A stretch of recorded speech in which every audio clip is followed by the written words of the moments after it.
Stand straight. No smile on duty. You're here to work, not to show teeth. Zara nodded quietly and took her place by the gate. The Abuja heat was merciless. Dust rose with every passing car.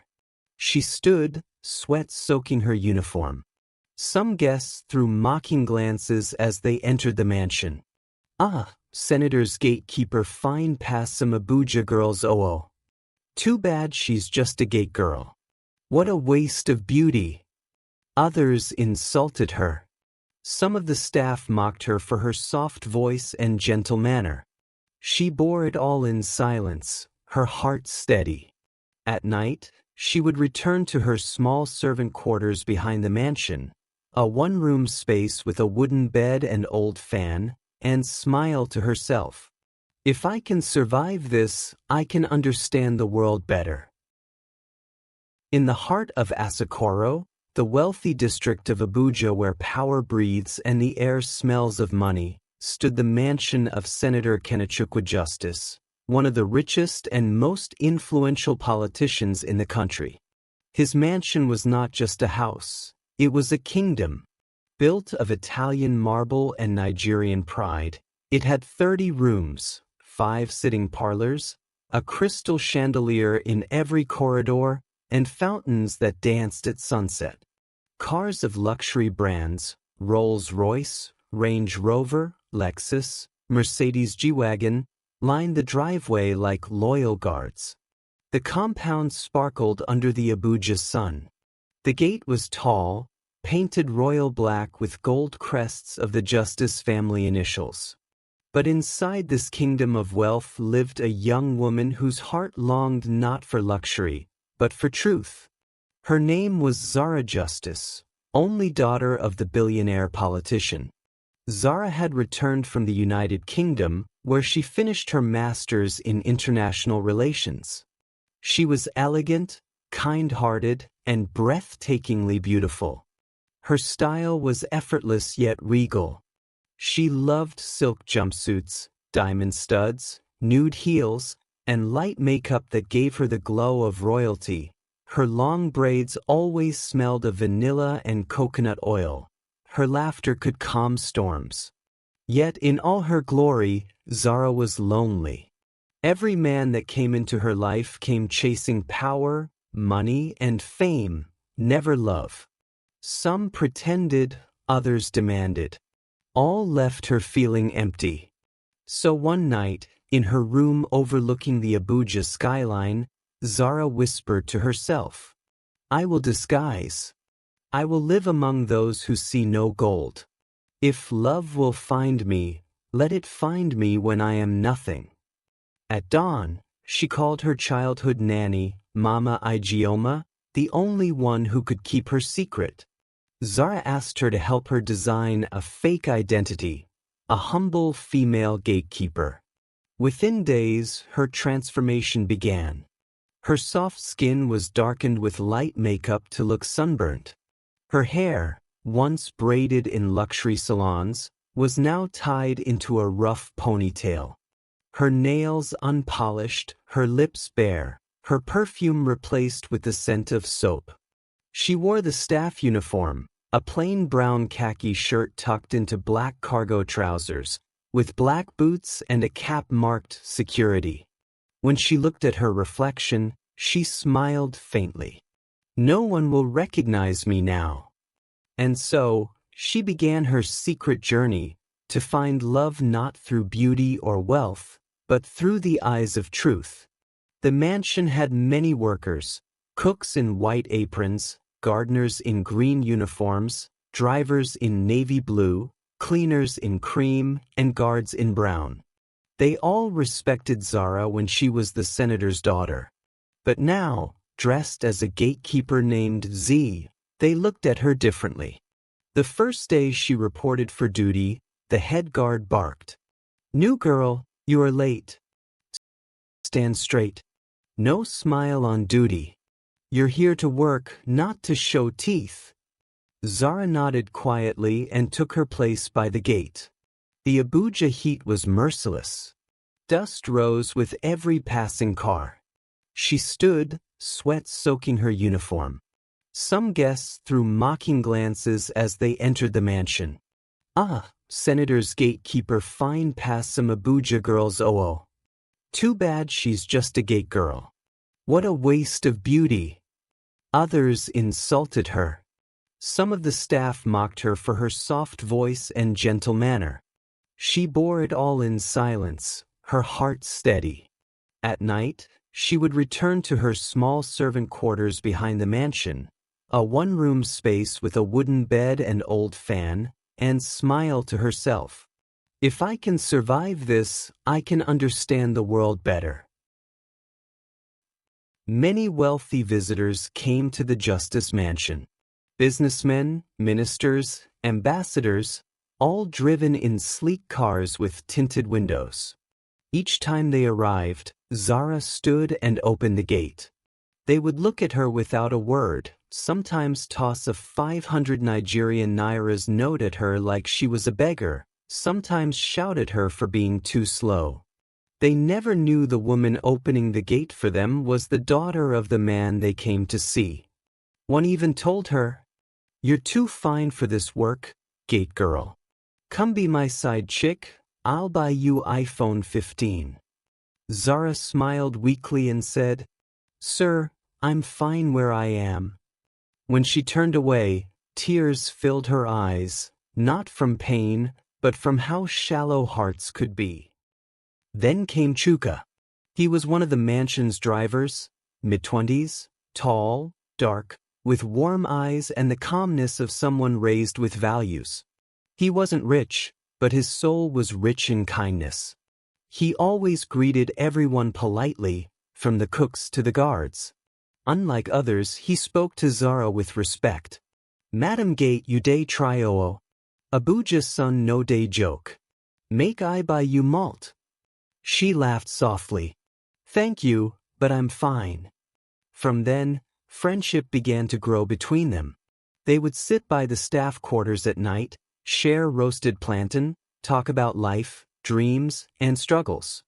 Zara noticed something rare in Chuka: humility without weakness, confidence without arrogance. He told her one evening, "People judge too quickly. Me, I believe everybody deserves respect, whether driver, cleaner, or madam." Those words touched her soul like music. As days turned into weeks, Zara and Chuka grew closer. He told her stories of his poor background, how he worked hard to support his widowed mother and younger siblings in Enugu. He never complained about life.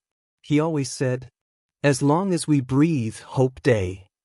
Zara admired him deeply.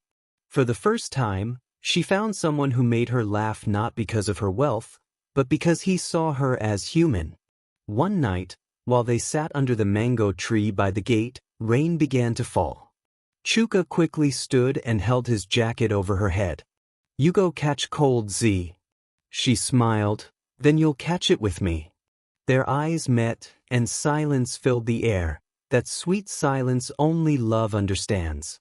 Everything was perfect until one Sunday morning when one of the other workers found Zara's gold wristwatch, the one engraved ZA Justice, inside her bag while cleaning the quarters.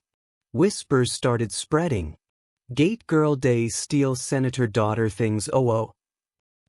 She go soon lose that job." The rumor reached the senator himself. He ordered to see the gate girl. Zara's heart trembled. The time had come. She walked into the grand hall, her brown uniform dusty, her boots worn out. All the staff stood whispering behind her. The senator sat in his gold-trimmed chair, surrounded by security and aides. "So, you are the gatekeeper accused of stealing?" he said firmly. Zara raised her head, removed her cap, and looked into his eyes. "Father, it's me." The room froze. Gasps echoed. Tears rolled down her cheeks as she knelt before him. "I only wanted to see who would love me for me." The senator's eyes widened, then softened. He rose, lifted her up, and embraced her tightly. "Zara, my daughter, you have learned what wealth cannot teach." The entire mansion was in shock. The workers who mocked her fell silent. The suitors who ignored her started calling, pretending they had always admired her. But Zara had seen the truth, the ugliness of pride and the beauty of humility. Chuka, too, was shaken. He couldn't face her for days. He felt ashamed that he had spoken to a billionaire's daughter so casually. When she found him packing his bag to leave, she said softly, "So you want to run away?" She said, I mean, Miss Zara, I don't belong in your world. You're a senator's daughter. I'm just a driver." Zara took his hand. "You were the only one who saw me when I was invisible. You treated me with kindness when others despised me. That's all the world I need." News spread like wildfire, Senator Justice's daughter to marry his driver. The media went wild, the high class mocked, but Zara stood firm. Their wedding was simple, elegant, and full of soul. Zara wore a white lace gown by a Nigerian designer, embroidered with pearls. Chuka wore a navy blue agbada with gold embroidery. The staff who once mocked her danced in joy, humbled by her grace. When the priest asked if she would take Chuka as her husband, Zara smiled and said, "I found him by the gate that guarded my father's mansion but opened my heart to true love." Months after their wedding, Zara Justice and Chuka Needy became the talk of Abuja. Some called their union a miracle. Others called it madness. The daughter of one of Nigeria's most powerful politicians, married to a driver? The city couldn't stop whispering. But to Zara, life had never felt more peaceful. For the first time, her days were not filled with fake smiles or forced suitors. She woke up to the smell of Chuka's morning coffee and the sound of birds in the garden. Their love was simple: laughter, honesty, peace. But in Abuja, simplicity never stays long. Senator Justice's mansion was now even more beautiful. After the wedding, Zara redesigned parts of it with a blend of modern African luxury. The living room walls were painted ivory white with golden trims. The garden had fountains shaped like lions, and marble benches for evening tea. Outside stood 5 new luxury cars: a Mercedes Maybach, Range Rover Sport, Toyota Land Cruiser, Rolls-Royce Phantom, and Chuka's simple Toyota Corolla. Staff uniforms were upgraded: brown khaki for security, cream shirts with black trousers for cooks, green polos for gardeners, navy blue suits for drivers. Everyone looked neat, organized, and proud. But not everyone was happy. Behind the smiles, jealousy and resentment brewed. Among the staff, one stood out: Ngozi, the senator's personal assistant. She was beautiful, ambitious, and had secretly admired Chuka before Zara revealed her true identity. When she realized that the gate girl she once mocked had become her boss, and married the man she liked, bitterness took root in her heart. She whispered among the workers, "She thinks she's better than us because she's rich. She's just lucky." Soon, Ngozi found an ally, Honorable Dafe, a rival politician who envied Senator Justice's rising power. He wanted to destroy the senator's reputation and saw Zara's marriage as his easiest weapon. "Let's show the world that the driver she married is not as innocent as he looks," Dafe said, smiling coldly. One afternoon, Chuka received a call from a company offering him a car deal. They claimed the senator had recommended him to manage a fleet of vehicles. It was a lie, a setup. Chuka, humble and trusting, agreed to meet them. The men took photos of him signing documents he didn't understand. Days later, headlines hit the internet. Senator's son-in-law involved in 850 Nigerian Naira's million-vehicle fraud. Abuja went wild. TV stations aired it. Blogs mocked Zara. Rich girl marries driver. Now he's stealing government funds. Zara's phone rang nonstop. Reporters camped outside their gate. Even friends she once trusted distanced themselves. Senator Justice was furious. "Zara, this is why I warned you. People will drag our name through the mud." Zara's eyes filled with tears. "Father, I know Chuka. He can never do such a thing." But Chuka himself was silent. He sat by the window, staring at the city lights. His pride was wounded. His peace shattered. "Zara, maybe they're right. Maybe I don't belong in this world," he said quietly. Zara knelt before him, held his hand. You belong in my world because you built it with love. And love cannot be stolen. But Abuja doesn't forgive easily. The scandal spread fast, and soon, an anti-corruption unit came to question him.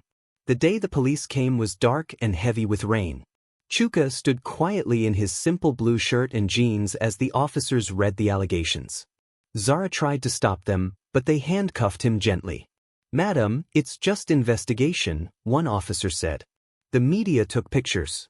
By nightfall, every social platform carried his face. Zara broke down. She didn't eat. She didn't sleep. Mama Ijeoma prayed day and night. The God that revealed truth before, reveal it again. Weeks later, Zara noticed strange movements in the mansion. One evening she overheard Ngozi on a phone call. Yes sir, the files are with me. Once Chuka is out of the way, we'll expose the senator's secret dealings next. Her blood ran cold. She followed Ngozi to a hotel in Maitama and saw her meet with Honorable Dave. There, she overheard them plotting how to forge documents linking Chuka to fraud. Zara's eyes widened. She recorded everything with her phone.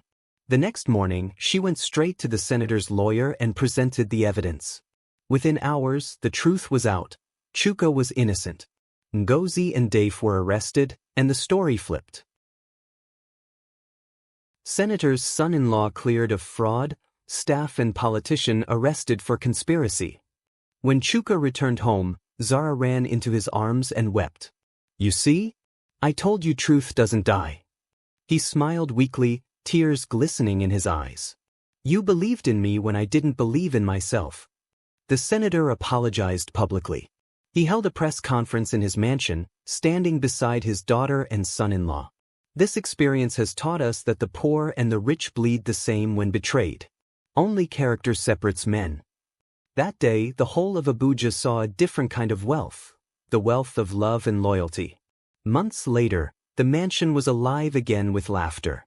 Zara and Chuka launched a foundation called the Gate of Grace, helping drivers, housekeepers, and low-income workers access education and business support.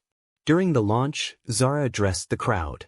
I once stood at this gate in disguise. I was mocked and insulted. But it was there I found the one who saw beyond the uniform. Let every man and woman here know, your worth is not in your position, but in your purpose. The audience stood and clapped. Even senators wiped tears from their eyes. Years passed, and their love only grew stronger. The mansion, once a symbol of power, became a symbol of compassion. Every worker there was treated with dignity. Drivers ate at the same table as managers during festivals. Guards received bonuses, cooks were celebrated. Zara often said, a gate is not just for guarding property, it's where destiny sometimes waits. Every morning, Chuka still drove his modest car, even though he could afford 10 luxury ones. And sometimes, just for memory's sake, Zara would put on her old brown Gatekeeper uniform and walk to the mansion gate. When new visitors asked why she did that, she would smile and say, because this uniform gave me everything I ever wanted. 5 years had passed since Zara Justice married Chuka Nadi, the man who once drove her father's car and opened the gates of her heart. Their story had become legend in Abuja. Their foundation, the Gate of Grace, had expanded nationwide, giving scholarships to children of drivers, cleaners, and guards. They had 2 children, Kosi and Tari, whose laughter filled the mansion every morning.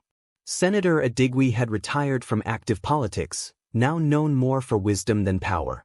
He often said, my daughter's marriage taught me that gold loses shine when it forgets humility.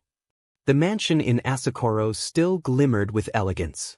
Italian marble floors, chandeliers dripping like rain from the ceiling, a private garden of hibiscus and orchids, and cars parked like soldiers, a Maybach, Range Rover Autobiography, and Tesla Model X. Life seemed perfect. Until the fire began, not a fire of flame, but of envy and betrayal. Abuja's power circle had changed. A new political figure had risen, Governor Kelvin Idu, a young and cunning man known for his ambition and wealth. Behind his charming smile was vengeance. Governor Idu was Honorable Dave's cousin, the same man who once tried to destroy Chuka with false allegations. He had never forgiven Zara's family for exposing Dave's crimes. When he became governor, he vowed to crush the justice quietly. He began spreading rumors that the Gate of Grace Foundation was a front for money laundering. Slowly, sponsors withdrew. Media whispers grew. They said the foundation is using donations for politics. Even love stories in Abuja no pure again. Zara and Chuka ignored the noise, until their bank accounts were frozen. The morning the court froze their assets, the mansion's silence was heavy. Zara sat by the window, still in her satin nightgown, staring at the city skyline. The aroma of coffee filled the air, but her heart was restless.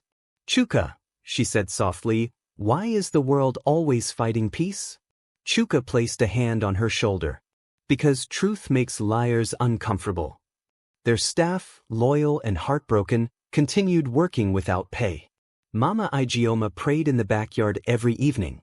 The once busy mansion was now quiet, visitors gone, cameras turned away. Then came a knock that changed everything. One night, as the rain poured hard on Abuja's streets, Zara heard a knock at the gate. When she went to open it, she saw a young woman, soaked, trembling, holding a small child. "Please, I need help," the woman said weakly. Zara brought her in, gave her warm clothes and food. The woman introduced herself as Amira Edu, the governor's estranged wife. Zara froze. "Edu? As in Governor Kelvin Edu?" Amira nodded tearfully. "Yes. I ran away. He planned something terrible against your family." Zara leaned forward. "What do you mean?" Amira revealed that the governor had hired men to plant false evidence in their foundation office, to make it appear like they embezzled billions.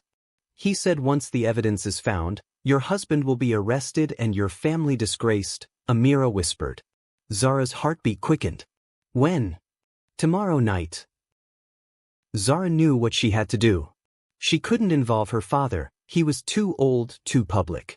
She couldn't tell Chuka, he'd never allow her to risk herself. That night, while everyone slept, she went to her old chest at the back of her wardrobe.